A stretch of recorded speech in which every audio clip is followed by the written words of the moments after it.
एक बार भगवान श्री कृष्ण ने अपनी पत्नी सत्यभामा के कहने पर उन्हें स्वर्ग से पारिजात वृक्ष लाकर दिया था।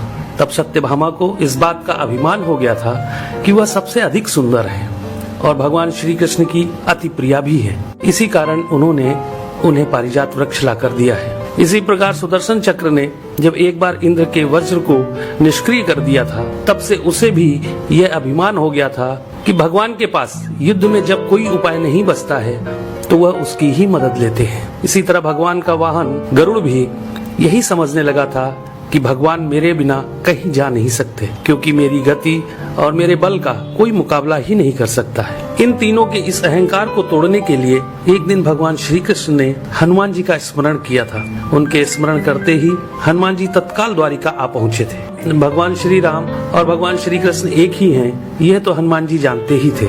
साथ ही वह यह भी जान गए थे कि भगवान श्री कृष्ण ने उन्हें किस कार्य के लिए बुलाया है। इसलिए वह भगवान श्री कृष्ण के दरबार में जाने की जगह द्वारिका के एक बहुत ही सुंदर बागीचे में चले गए थे और वहाँ के वृक्षों में लगे फलों के साथ साथ वृक्षों को भी तोड़ने लगे थे। यह खबर जब भगवान श्री कृष्ण के पास पहुंची कि एक वानर बगीचे को उजाड़ रहा है, तो भगवान श्री कृष्ण ने गरुड़ से कहा कि तुम सेना लेकर जाओ और उस वानर को पकड़कर मेरे सामने ले आओ। तब बल के अभिमान में भरे गरुड़ ने यह कहा था कि प्रभु, एक मामूली वानर को पकड़ने के लिए सेना की क्या जरूरत है, मैं अकेला ही उसे पकड़ लाता हूँ। ऐसा कहकर गरुड़ उड़ते हुए उस बागीचे में पहुँचे जहाँ हनुमान जी वृक्षों को उखाड़ रहे थे। तो गरुड़ ने उन्हें बिना जाने ही उनको पकड़ने का प्रयास किया था। तब हनुमान जी ने गरुड़ को अपनी पूंछ में दबाकर जोर से कस दिया, जिससे गरुड़ की सांस रुक गई थी।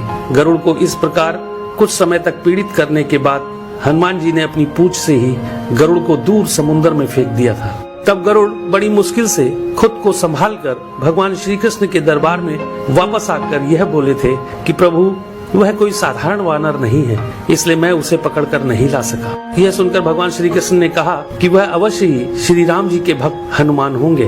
तुम उनके पास जाकर यह कहना कि श्री राम ने उन्हें बुलाया है, वह अवश्य चले आएंगे और हो सके तो तुम उन्हें अपने साथ ही लेकर आना। भगवान श्री कृष्ण की आज्ञा पाकर गरुड़ हनुमान जी को ढूंढते हुए वहाँ से बहुत दूर मलय पर्वत पर पहुँच गए थे और हनुमान जी से अपनी भूल की क्षमा मांगते हुए उनसे यह कहा था कि भगवान श्री राम ने आपको याद किया है, आप मेरी पीठ पर बैठ जाइए, मैं आपको शीघ्रता से उनके पास पहुँचा देता हूँ। हनुमान जी प्रभु की यह लीला भी समझ गए थे, इसलिए उन्होंने गरुड़ से यह कहा था कि तुम चलो, मैं तुम्हारे पीछे ही आता हूँ।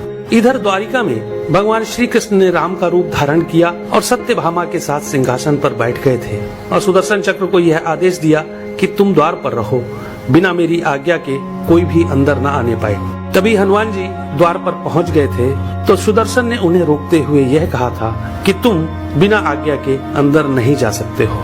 तब हनुमान जी ने सुदर्शन चक्र को पकड़कर अपने दांतों में दबा लिया था और अंदर चले गए थे। हनुमान जी ने सिंहासन पर बैठे भगवान श्री राम को प्रणाम करके उनसे यह कहा था कि प्रभु, माँ कहाँ है?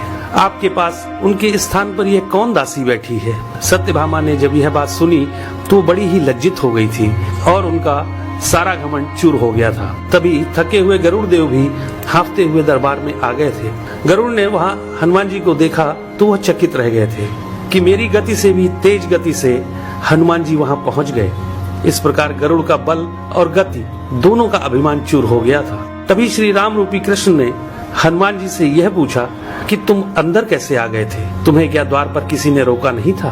तो हनुमान जी ने कहा, सुदर्शन चक्र ने मुझे रोका तो था, परंतु मैं आपके दर्शन में विलंब कैसे कर सकता था, इसलिए मैंने उस सुदर्शन चक्र को अपने दांतों में दबा लिया था। यह कहकर हनुमान जी ने अपने मुंह से दबे हुए सुदर्शन चक्र को निकालकर प्रभु के चरणों में डाल दिया था। इस प्रकार सुदर्शन चक्र का भी सारा घमंड समाप्त हो गया था।